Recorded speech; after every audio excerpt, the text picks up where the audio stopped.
Então, a Agremiação Espírita Isabel, 9 de dezembro de 2021, o tema que nós vamos abordar é Bem-aventurados os misericordiosos.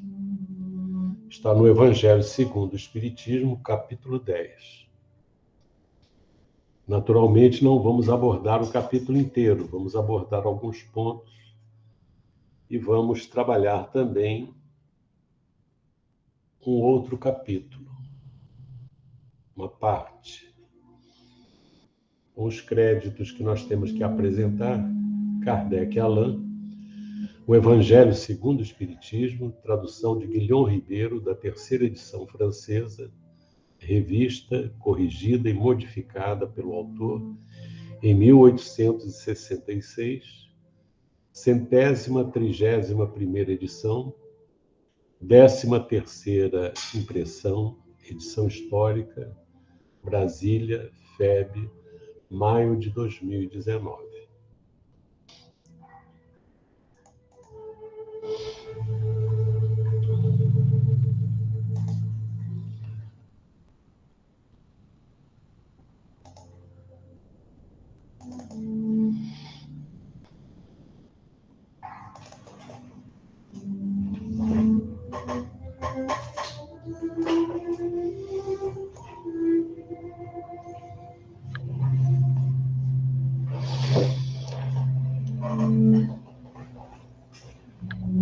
Deixa eu puxar para cá, para eu trabalhar melhor.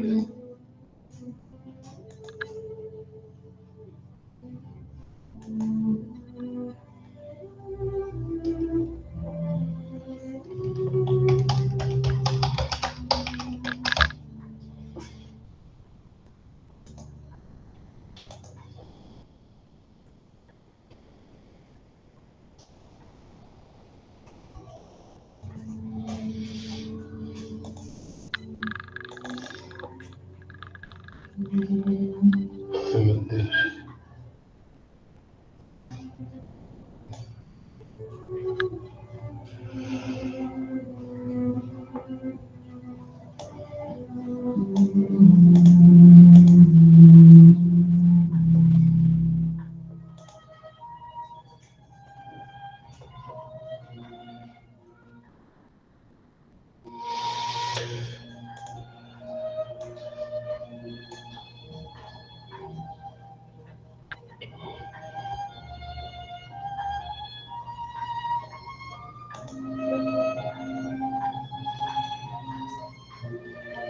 É o capítulo 10, Bem-aventurados os que são misericordiosos.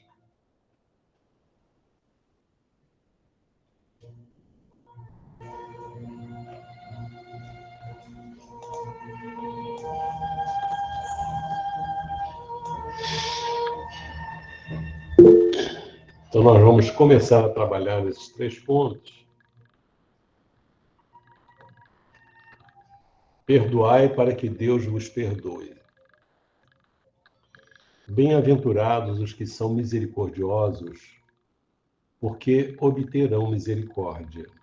Está em Mateus, capítulo 5, versículo 7. Se perdoardes aos homens as faltas que cometerem contra vós, também vosso Pai Celestial vos perdoará os pecados. Mas se não perdoardes aos homens, quando vos tenham ofendido, vosso Pai Celestial também não vos perdoará os pecados. Em Mateus, capítulo 6, versículos 14 e 15. Se contra vós pecou o vosso irmão, ide fazer-lhe sentir a falta em particular, a sós com ele. Se vos atender, tereis ganho o vosso irmão. Então, aproximando-se dele, disse-lhe Pedro: Senhor, quantas vezes perdoarei a meu irmão quando houver pecado contra mim? Até 7 vezes? Respondeu-lhe Jesus: Não vos digo que perdoeis até 7 vezes, mas até 70 vezes 7 vezes. Mateus, capítulo 18, versículos 15, 21 e 22.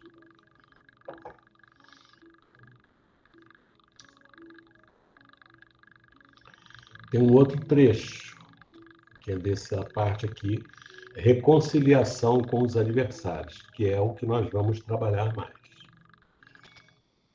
Reconciliai-vos o mais depressa possível com o vosso adversário, enquanto estáis com ele a caminho, para que ele não vos entregue ao juiz, o juiz não vos entregue ao ministro da Justiça, e não sejais metido em prisão. Digo-vos em verdade, que daí não saireis, enquanto não houverdes pago o último ceitil. Mateus, capítulo 5, versículo 26, 25 e 26. Eu não vou projetar, mas vou ler aqui, no capítulo 17 do Evangelho segundo o Espiritismo, que tem por título Sede Perfeitos. Caracteres da perfeição. Amai os vossos inimigos. Fazei o bem aos que vos odeiam, e orai pelos que vos perseguem e caluniam. Porque se somente amardes os que vos amam, que recompensa tereis disso? Não fazem assim também os publicanos? Se unicamente saudardes os vossos irmãos, que fazeis com isso mais do que outros? Não fazem o mesmo os pagãos? Sede, pois, vós outros perfeitos, como perfeito é o vosso Pai Celestial. São Mateus, capítulo 5, versículos 44, 46 a 48. Então, a gente observa, inicialmente, que a questão do perdão e da misericórdia é fundamental para a conquista do que nós chamamos de perfeição. É muito interessante porque todos nós gostamos desses recursos todos que Deus nos oferece. Todos nós gostamos de ser amados, mas não somos capazes de amar a todos. Todos nós gostamos de ser perdoados, mas não nos dispomos a trabalhar para perdoar os nossos adversários, os nossos inimigos. Todos nós gostamos de receber misericórdia, mas temos muitas dificuldades para sermos misericordiosos para com os outros. Por essa razão, nós costumamos dizer, o que é verdade, que nós somos imperfeitos. E essa imperfeição fica como que estabilizada em nossas almas. O que Jesus veio fazer à Terra foi nos trazer um campo de libertação das nossas almas. Quando nós não sabemos amar, e é por isso que ainda estamos aqui na Terra, não sabemos ser misericordiosos, não sabemos perdoar, não sabemos compreender, nós nos fixamos nas condições mais próximas da matéria, mais próximas da animalidade. E quando buscamos o Criador, normalmente não é para buscar saber qual é a vontade de Deus para nós cumprirmos. Nós queremos que Deus nos favoreça as condições para que a nossa vontade seja feita. Então, nesse quadro íntimo, nós vamos prosseguir encontrando muita dificuldade de romper com a inferioridade que nós sempre alegamos, porque não é fácil. Não basta entender, não basta compreender o que é preciso fazer, porque Jesus deixou isso bem claro. Não há nenhuma interpretação diferente. Ele diz que nós devemos perdoar os inimigos, devemos nos reconciliar com os adversários. E diz mais, se nós quisermos ser perfeitos, quer dizer, no perfeito que a nossa condição humana permite, nós devemos amar os inimigos, fazer tudo por eles. É interessante, e ele diz que quem está nessas condições é um bem-aventurado. Bem-aventurado que perdoa, bem-aventurado que é misericordioso, bem-aventurado que compreende, bem-aventurado que ama o adversário. Mas por que razão ele é bem-aventurado? Eu fico pensando que todas essas qualidades Deus possui. Deus ama, Deus é misericordioso, Deus ama os que se colocam como inimigos dele, como adversários. Deus perdoa a todos de uma forma sábia, porque Deus não dá um perdão irresponsável. Ele dá um perdão que permita à criatura perdoar a si mesma. De que forma? Reparando os erros. Nós só conseguiremos perdoar a nós mesmos quando nós corrigirmos os nossos equívocos. Quando repararmos os erros do passado e do presente. Essa é a forma de perdoar. Perdoar a si mesmo, embora é interessante que ele diz que nós devemos amar os inimigos. Na verdade, nós vivemos com um inimigo dentro de nós. Aquele inimigo que nos deixa preso aos sentimentos de revide, de vingança, e que nós damos o nome de justiça, quando se nós pararmos um pouco para refletir, nós sabemos que não é justiça. É simplesmente um derramar de ódio, de ira, de vingança, que não tem nada de justiça. Então, quando nós somos capazes de amar, nós nos aproximamos de Deus. Eu me lembro, lá no Boa Nova, quando eu ia saindo, e o marido da Didi, seu Rogério, era muito engraçado, né? Assim, vai com Deus, ele falava, né? Quando eu ia saindo. Aí ele dizia assim, como é que é isso? Você vai com Deus e eu não fico com Deus? Ele brincava com isso, né?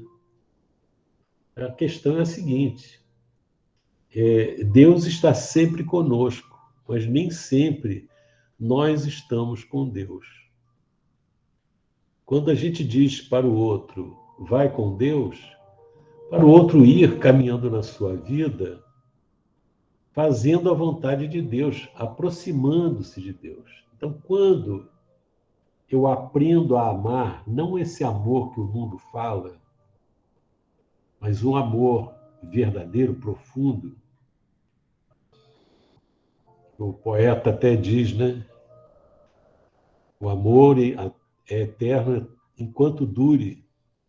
Ora, o amor não tem validade. Se tem validade, não é amor, é paixão, é uma coisa qualquer dessa. E é interessante que nós dizemos, quer dizer, o poeta, né, inteligente, admirado, que a gente admira também, coloca o amor como uma coisa que não dura. Mas quando a humanidade fala de um inferno, fala de um inferno eterno. E nós aí deveríamos aproveitar a lógica do poeta e dizer que o inferno é eterno enquanto dure. Ou seja, enquanto nós mantemos esse clima infernal dentro da nossa alma, em combate inútil em relação à nossa consciência, que reflete as leis de Deus e o pensamento e a vontade de Deus. Então, quando nós amamos, nós nos aproximamos de Deus. Lembra quando Jesus está junto com as pessoas, tem um rapaz que chega e fala para ele: bom mestre. Ele diz: por que me chamais bom? Mestre eu sou, mas bom só Deus o é. Então significa para ele, depois tem um momento que ele diz que ele e Deus, eu e Deus somos um. Por quê? Porque Jesus, fazendo o bem, é como se ele permitisse, quer dizer, ele tinha uma integração profunda com Deus, que o seu pensamento, a sua ação, apresentava Deus às pessoas. Quando a gente faz o bem, nós devemos sentir que, de alguma forma, Deus trabalhou através de nós. Não há coisa melhor do que isso. Não existe felicidade maior do que nós darmos vazão à influência divina em nossas vidas, porque Deus está em nós também. Então, nós somos bem-aventurados quando amamos, porque tudo, ele sintetiza todas as virtudes, tudo que é possível. Mas se nós fatiarmos essa visão, se nós formos capazes de ter misericórdia daqueles que até podem nos fazer mal ou nos fizeram mal, se nós formos misericordiosos com eles, nós estamos tendo uma atitude divina, porque Deus é misericordioso. Então, ao invés de nós pensarmos que nos enfraquecemos sendo misericordiosos, nós estamos nos elevando, não com os olhos do mundo, mas nos aproximando de Deus. Então, todos os espíritos que se aproximam de Deus, eles se aproximam porque amam, porque são misericordiosos e porque não são inimigos de ninguém, mas podem ter inimigos. E se tiverem inimigos, eles trabalham pelos inimigos como Jesus trabalhou, né? Então, se nós perdoamos, nós trazemos para dentro de nós uma qualidade divina, porque Deus perdoa. Lógico que nós não podemos tomar iniciativas que Deus toma. Deus perdoa e educa. Ele dá as condições para que a pessoa se reequilibre, mas Deus sabe quando fazer e como fazer. Nós não sabemos. Nós, muitas vezes, quando nos ferem, nós queremos ferir, ou então nós queremos sentir prazer quando o outro fracassa de alguma forma. Isso não é uma condição divina. Nós temos que procurar os recursos divinos. Então, Jesus chegou para nós de uma forma clara, sem esconder coisa alguma, sem precisar abrir os olhos para os cegos, sem precisar abrir os ouvidos para os surdos. Ele falou claramente, né? Amar o inimigo, perdoar o inimigo, perdoar o adversário, reconciliar-se enquanto estais a caminho. Então, isso é de uma grandeza e nós, quando nos defrontamos com uma situação dessa, que Deus coloca para nós, isso nos incomoda profundamente, porque nós estamos com atitudes, pensamentos, sentimentos muito repetidos ao longo das nossas existências.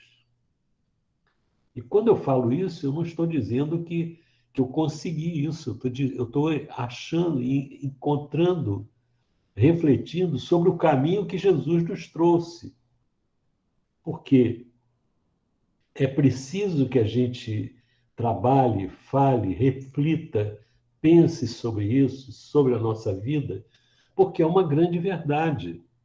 Nós temos dificuldades para perdoar.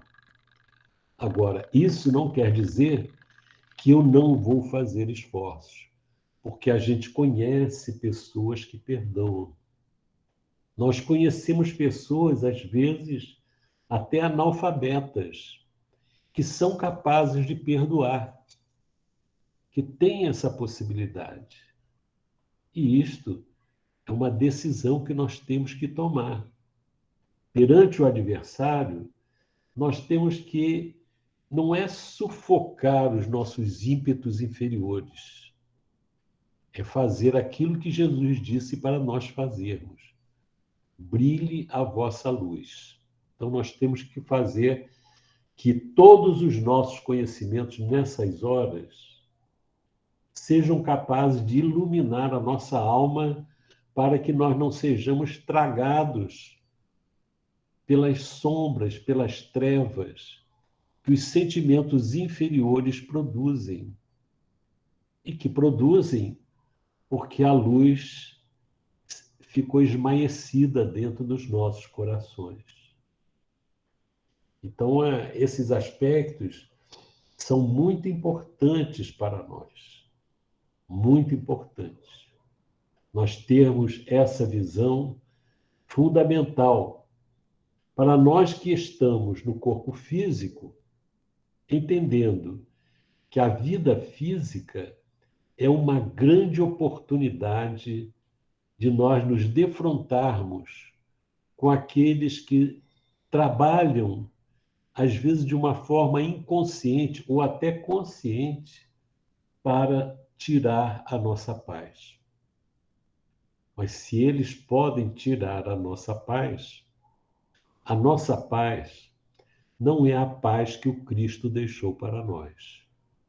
É a paz que está condicionada a não termos nenhum problema de ordem exterior. Por quê?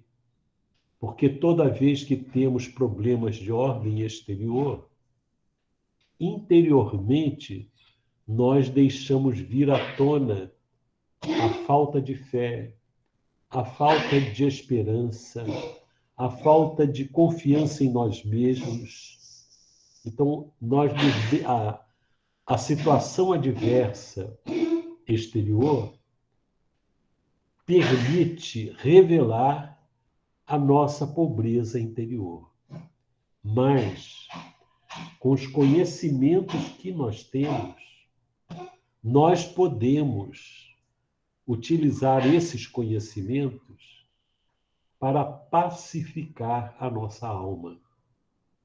Como relata Jesus, que os discípulos relatam, quando Jesus está no barco, dormindo, com os discípulos trabalhando, Jesus está dormindo. E aí vem uma tempestade, ventos fortes. Os discípulos ficam apavorados com aquilo, pensando que o barco vai afundar. E aí eles acordam o Cristo. E o Cristo se levanta e pergunta pela fé deles: onde está a fé? E ele vai, acalma os ventos e acalma a tempestade.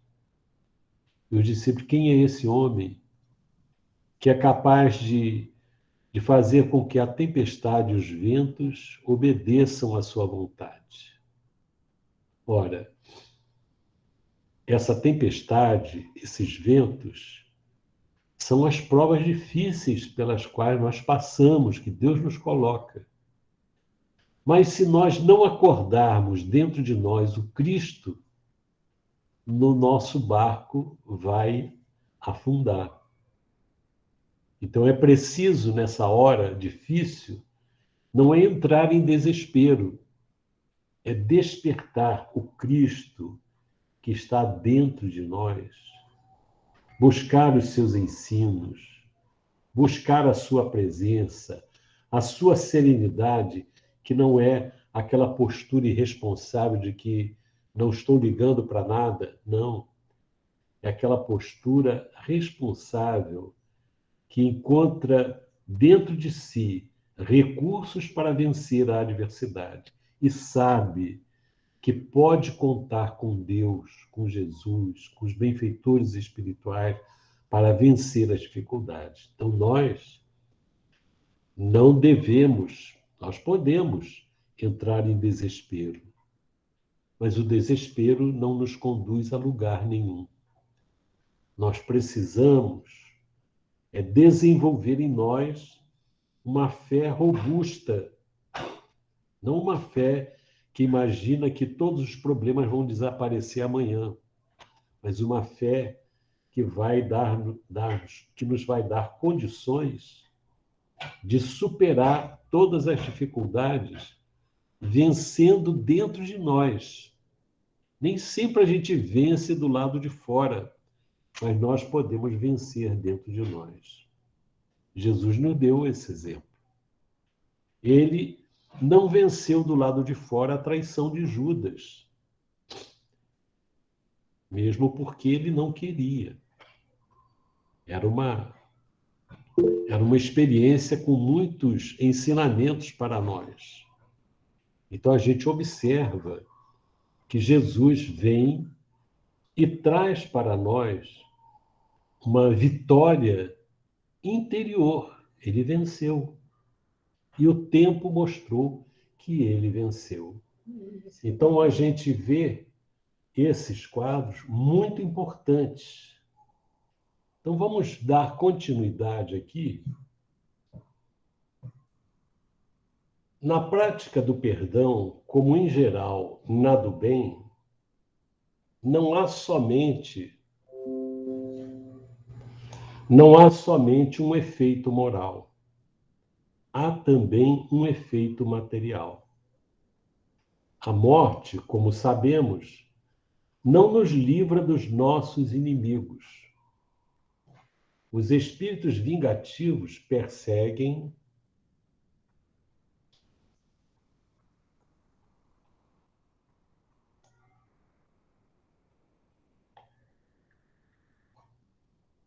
muitas vezes com seu ódio no além-túmulo aqueles contra os quais guardam rancor, donde decorre a falsidade do provérbio que diz: morto o animal, morto o veneno, quando aplicado ao homem. O espírito mau espera que o outro, a quem ele quer mal, esteja preso ao seu corpo, e assim menos livre, para mais facilmente o atormentar, ferir nos seus interesses ou nas suas mais caras afeições. Nesse fato, reside a causa da maioria dos casos de obsessão, sobretudo dos que apresentam certa gravidade, quais os de subjugação e possessão. o obsidiado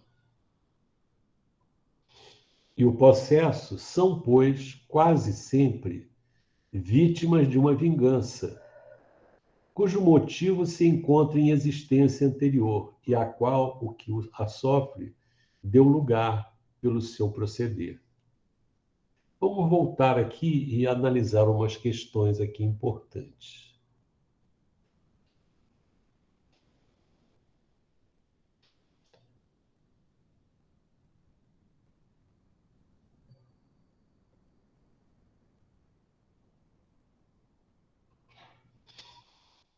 Ele diz que na prática do perdão, como em geral na do bem, não há somente um efeito moral, há também um efeito material. Então, aí ele coloca aqui que a morte não nos livra dos inimigos. O que é capaz de nos livrar dos inimigos? É transformá-los, é sentir por eles. Eu não tenho poder, nós não temos o poder de transformar o outro, mas eu tenho o poder de transformar a mim mesmo. Se eu olho com o ódio que ele tem por mim, eu vou alimentar a inimizade. E a gente está vendo aqui, ó, os espíritos vingativos perseguem, muitas vezes, com seu ódio, no além-túmulo, aqueles contra os quais guardam rancor. Então, a gente observa que quando nós atingimos gravemente alguém, esses espíritos, se não nos perdoam, se eles não têm a sabedoria de um verdadeiro seguidor do Cristo, ele vai querer ir à desforra, na ilusão de que fazendo isso, e eles dizem isso, eles querem se sentir saciados, satisfeitos, por fazerem aos seus adversários aquilo que eles fizeram com eles. Ora, você já imaginou? A pessoa aí se nivela ao agressor do passado. E eles conseguem fazer a perseguição no mundo espiritual porque Deus permite. Deus permite isso. E permite porque as pessoas estão em dívida. Eles têm a impressão, os espíritos que perseguem, que obsidiam, que atacam os seus adversários do passado, eles têm a impressão que se eles não fizerem isso, eles passam impunes, porque não conhecem a realidade da vida. Quando a pessoa comete um crime, não precisa da existência de testemunhas para provar que ele cometeu o crime. Ele é a testemunha dele mesmo. Quer dizer, ele se desequilibra perante a própria consciência e fica escravo, fica preso àquela dívida que ele contraiu. E isso, por si só, já é uma punição, já é um processo de sofrimento que ele passa, porque ele não consegue viver em paz com uma dificuldade, com um problema desse criado por ele mesmo. Mas o outro pensa que fazendo mal a ele, ele vai se saciar, vai ficar satisfeito e vai resolver o problema. Não vai. Ele vai criar para ele um sofrimento desnecessário, porque não cabe à criatura humana fazer esse processo de vingança. A orientação que nós recebemos, que o Cristo nos dá, é qual? É antiga, é do Velho Testamento, dos 10 mandamentos. Amarás o Senhor teu Deus de todo o teu coração, de toda a tua alma, todas as tuas forças, etc. e tal. E o próximo como a si mesmo. Isso está do Velho Testamento. Tudo mais é explicação desse mandamento. Tudo mais. É muito claro, amar. Agora, nós não sabemos amar. Há pessoas que cometem crimes justificando porque amam alguém que foi prejudicada, ou amam alguém que precisa dos recursos de um crime que ela cometeu. Isso não é amor, né? Então a gente observa essa questão. E é um processo muito interessante, porque enquanto a pessoa está encarnada, muitas vezes ela não acredita que a vida continua além da morte. Ela não acredita nisso. Quando ela desencarna, ela vê que a vida continua. Deveria se lembrar de Jesus, que nos trouxe a prova de que a vida continua, e confiar na orientação dele para a nossa vida, porque ele próprio não odiou aqueles que o traíram, que o negaram, que se afastaram dele, que foram beneficiados por ele, foram curados por aqueles que o julgaram de uma forma injusta, covarde, e pediu a Deus perdão para todos, porque não sabiam o que faziam, ou seja, não tinham noção. Quer dizer, falando não tinham, mas nós sabemos onde nós estávamos ali. Então a humanidade não tinha, nós não tínhamos noção do que estávamos fazendo. Não por ser o Cristo, como não temos noção quando cometemos qualquer crime, quando perseguimos, quando somos insensíveis, quando queremos nos vingar, tudo isso, quem faz isso não tem noção da vida. Então a pessoa vê que a vida continua. Ora, é importante a gente recordar que quando a pessoa desencarna, o espírito desencarna, ele tem a lembrança da última vida. Mas assim como ele não sabia que a vida continua, ele não sabe, ele não tem noção de que a vida já existia antes da vida anterior. Muitas existências, muitas encarnações. E ele não sabe o que fez. Nós não sabemos o que fizemos nos séculos de reencarnação que nós temos. Não sabemos. Ora, se eu não sei, como é que eu vou me arvorar em julgador daquilo que os outros fizeram? Como que eu vou fazer isso? Em que condições eu vou condená-los? Vou persegui-los? Em nome de quê? Eu posso alegar qualquer coisa, mas no fundo eu estou só colocando para fora o veneno do ódio que eu acumulei dentro de mim.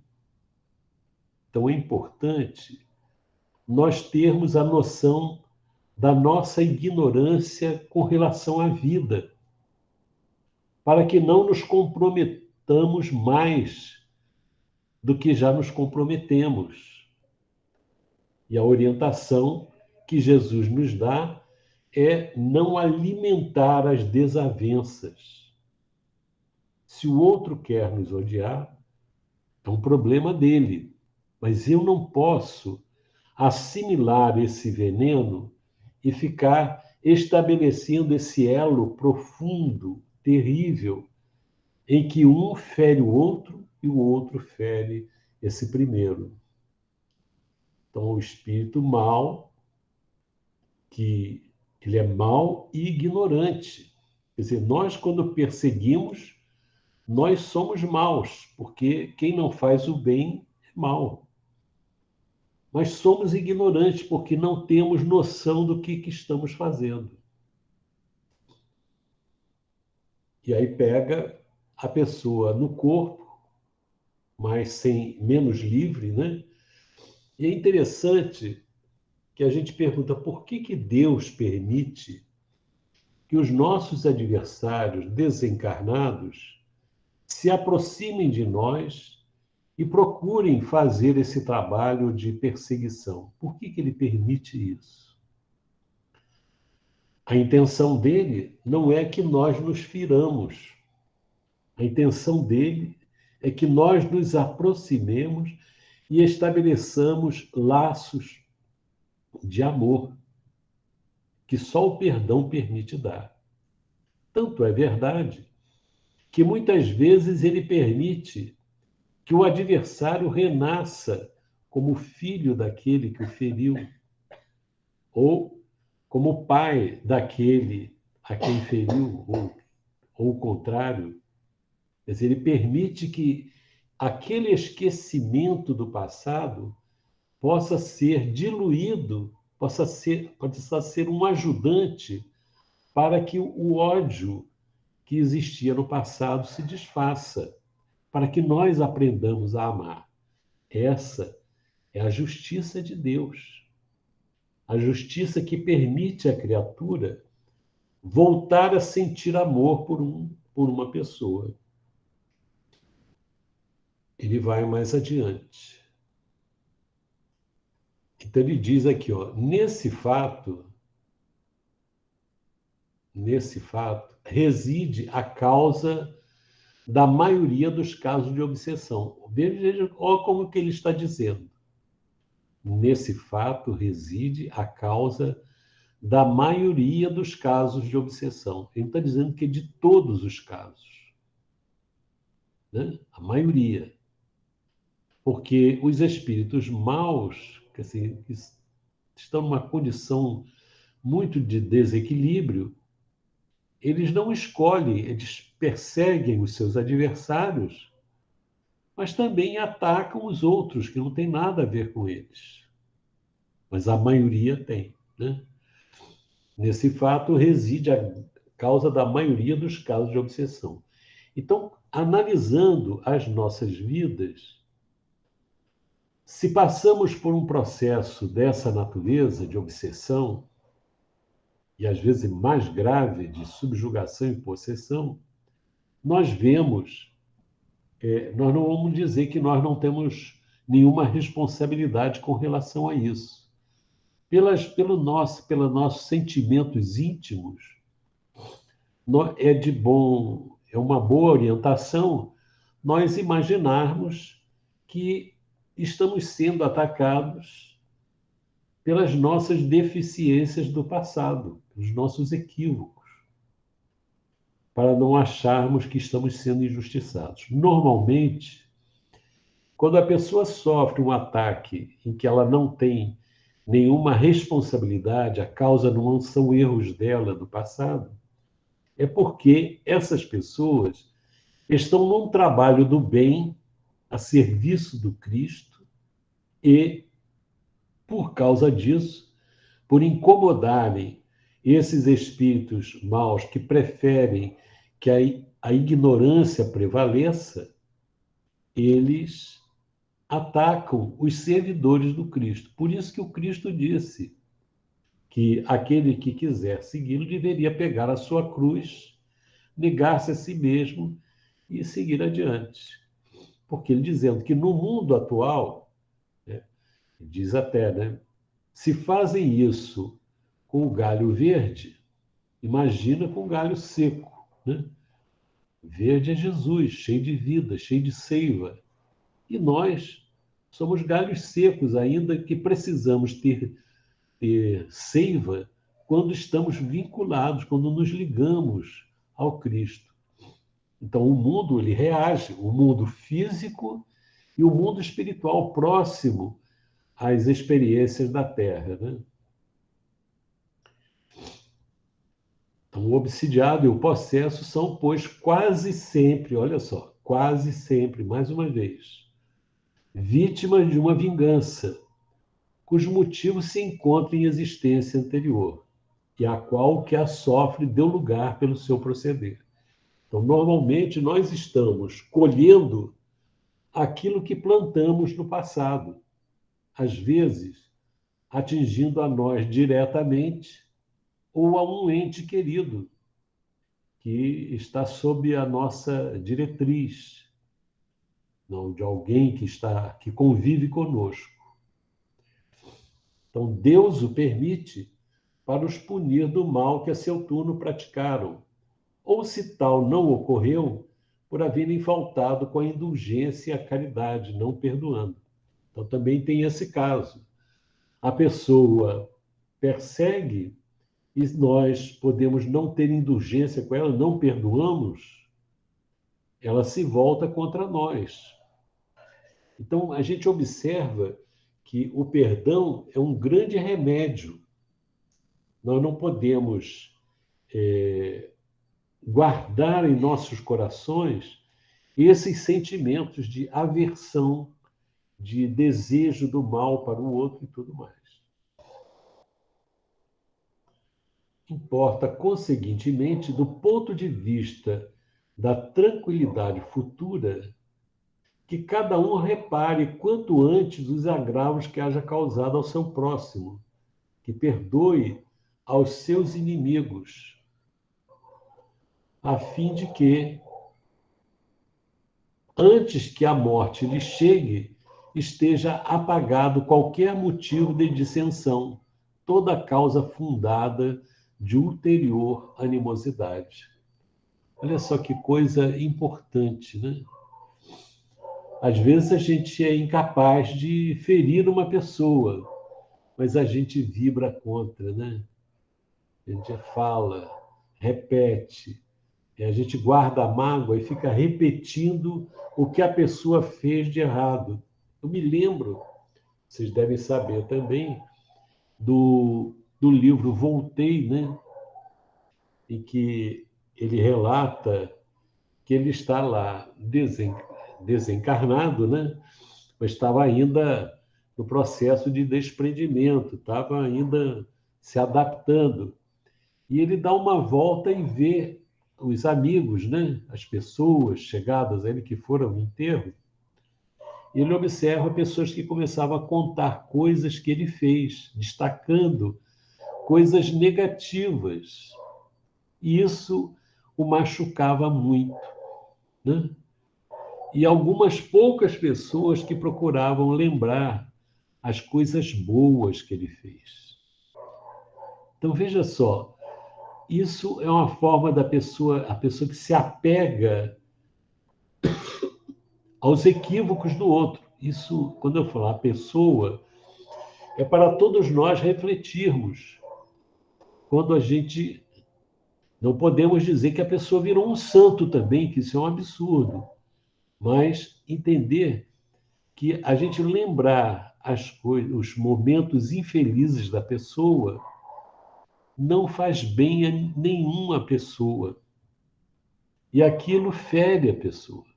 Como nós, se nós olharmos o nosso passado dessa vida, nós vamos encontrar momentos que não foram felizes, né? Nós vamos descobrir momentos em que não fomos felizes, ou porque fizemos alguma coisa, ou porque deixamos de fazer, ou porque falamos, fizemos algum comentário, alguma coisa, e isso, se alguém relembra aquilo numa hora dessa de desencarnação, é uma coisa que fere muito, né? Embora seja verdade, não compensa a gente levantar as cicatrizes das pessoas.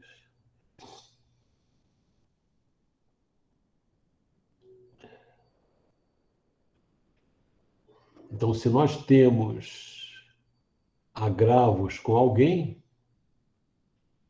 olha só, que cada um repare quanto antes os agravos que haja causado ao seu próximo. Então, se eu prejudiquei o outro,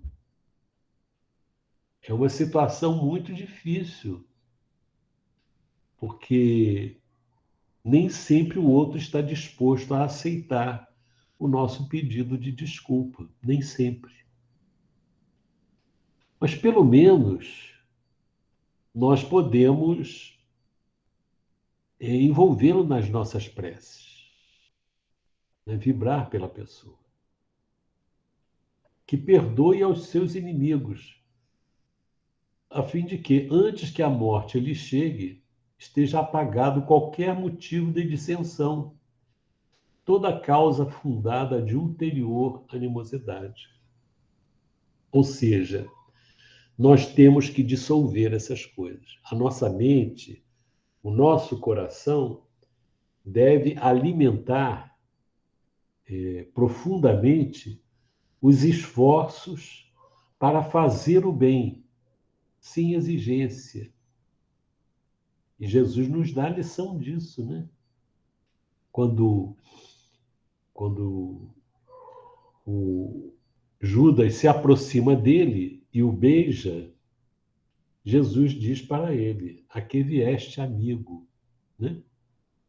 Olha só, ele coloca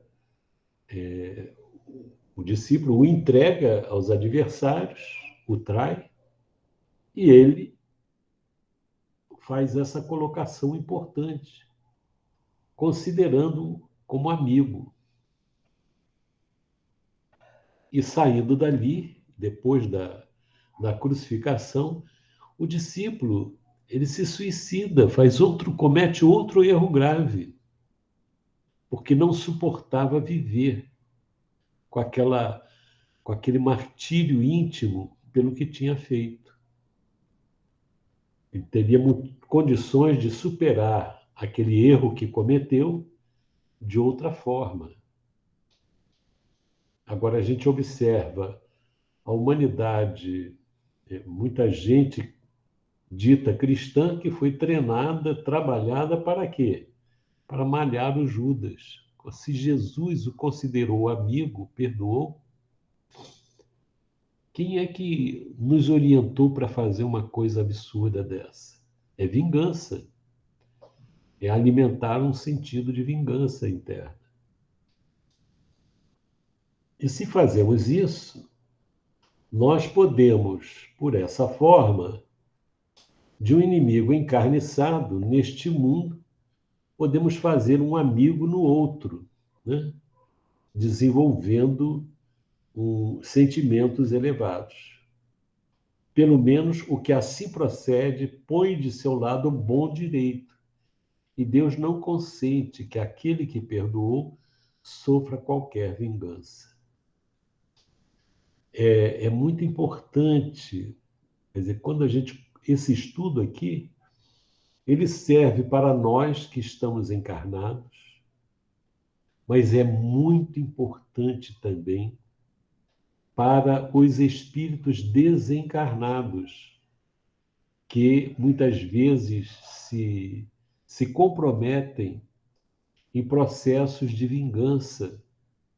E isso vai torná-los mais infelizes do que eram. Porque uma coisa é receber o mal dos outros, outra coisa é fazer o mal. É muito diferente. Quando a pessoa sofre pela maldade alheia, os maus agem, fazem sofrer, perseguem, tudo mais, ela pode fazer dessa experiência um processo de crescimento espiritual. Mas quando nós fazemos o mal, isso significa que nós nos vinculamos mais fortemente à, à matéria, aos instintos, aos sentimentos inferiores, a uma condição mais animalizada. Ou seja, nós nos punimos. Embora o espírito pense que esteja punindo o outro pelo mal que fez, ele está fazendo isso, sim, mas está também se punindo, porque não está se permitindo ser feliz. Ser feliz não é fazer o que quer, o que dá vontade. Ser feliz é fazer o que Deus gostaria que nós fizéssemos. Isso é que nos leva à felicidade. Lá no Livro dos Espíritos, há uma questão que diz, né, que a lei natural é a lei de Deus. É a lei que mostra o que é bem e o que é mal. E a pessoa só é infeliz quando se afasta da lei de Deus, ou seja, da vontade de Deus. A vontade de Deus é sábia, é amorosa, é misericordiosa, é justa. Então, quando passamos por dificuldades, nós devemos agradecer a Deus porque a dificuldade nos chama para uma renovação de valores internamente. O importante não é que nós sejamos acolhidos pelo mundo. Não é isso, não é o mais importante, é agradável. O ser acolhido pelos outros é muito agradável. Mas o que é bom para nós é quando nós acolhemos Jesus em nossos corações, os seus ensinos. Porque os ensinos de Jesus nos libertam de nós mesmos. Nós podemos estar sofrendo perseguições as mais diversas, mas se tivermos acolhido os ensinamentos de Jesus em nós, nós estaremos caminhando para a felicidade. Com relação a essa questão de acolhimento, nós vamos lembrar quem foi que acolheu Jesus quando ele nasceu. Alguma casa se abriu para ele ser acolhido? Nenhuma. Ele foi parar junto com os animais, junto com o boi, com o burro, cavalo, cabrito, né? E ele ficou deitado numa manjedoura. Mas ele acolheu todo mundo. Acolheu os bons e acolheu os maus. Acolheu de que forma? Ele acolheu ensinando a viver.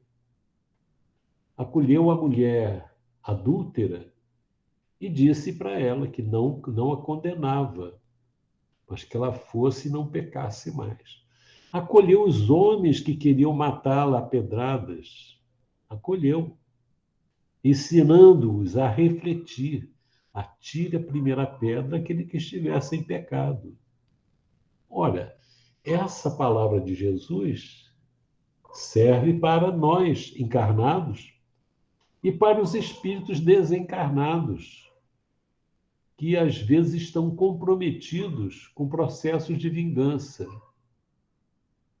Como é que eu vou jogar pedra numa pessoa pelo que ela fez de errado? E eu, como é que estou? Como é que eu me encontro? Estou isento de erros? Nunca feri ninguém, nunca persegui ninguém, nunca maltratei ninguém? Nós temos que saber disso. Busquemos refletir se o nosso estado atual nos remete a uma série de existências luminosas, puras. Não. Os nossos sentimentos inferiores de ódio mostram que nós somos uma alma com dificuldades. E as almas com dificuldades nessas áreas, com certeza, realizaram muitos males nas existências anteriores. Então, é melhor que nós façamos o quê? Tiremos um proveito do mal pelo qual passamos. Tiremos o proveito das perseguições que recebemos na outra vida, nessa vida, o que for. De que forma? Buscando dentro de nós a luz de um amor que nos ensina a perdoar o inimigo, a compreender, a ter misericórdia, a ter aquela visão que o Cristo tinha. Eles não sabem o que fazem, não têm noção do que fazem. Quando uma criança na nossa casa quebra alguma coisa, estraga alguma coisa, a gente tem um certo entendimento da criança, porque ela não sabe o que faz. Se alguém com uma dificuldade visual nos pisa o pé, nós temos a compreensão, ou devemos ter pelo menos, porque ela não viu, não sabia o que estava fazendo. Então nós temos que, com relação àqueles que estão envolvidos na realização do mal, egoisticamente, orgulhosamente humilhando as pessoas, devemos ter uma compreensão, porque eles não sabem o que fazem.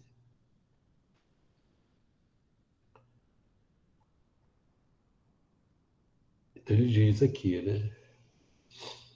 Quando Jesus recomenda que nos reconciliemos o mais cedo possível com o nosso adversário, essa reconciliação É uma coisa que parte de dentro de nós.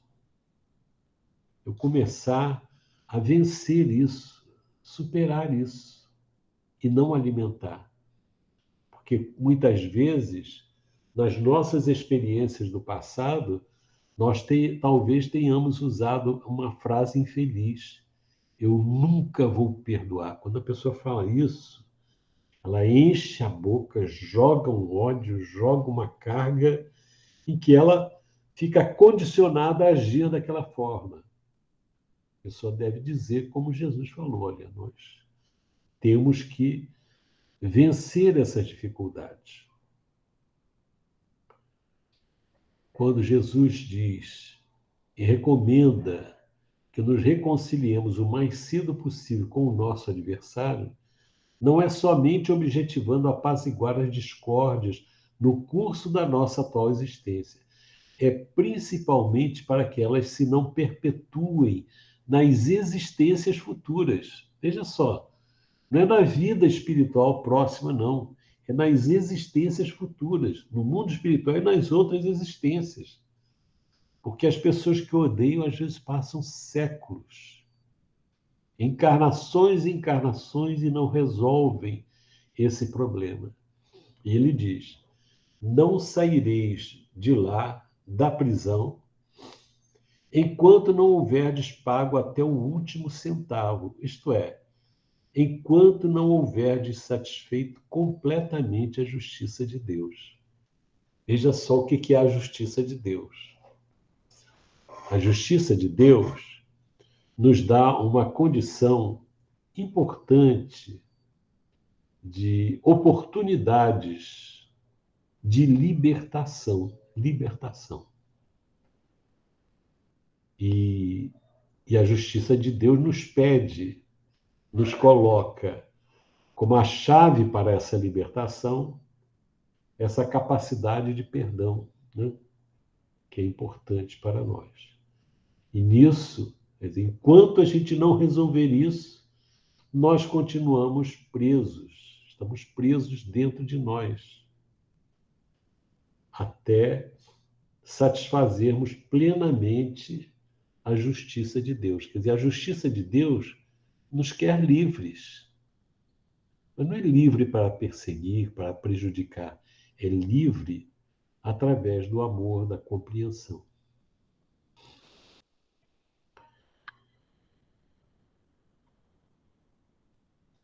O que você falou, Vera? 8h55. Tá. A Eunice levantou a mão aí no começo, né? Hein? Quer falar, Eunice? Não, querido, foi sem querer aqui. Obrigado. Sem querer, tá bom. Tá ok. Então, nós vamos refletir sobre essa mensagem que o Evangelho nos trouxe, né? Ela é para nós, para cada um de nós, para mim, para todos nós, para os nossos irmãos espíritos desencarnados, principalmente aqueles que ainda estão na ilusão de achar que a vingança vai trazer felicidade. Não vai. Ao invés de buscar ir atrás dos adversários, dos inimigos, nós temos que ir atrás daqueles que nos amam, que às vezes nós esquecemos deles.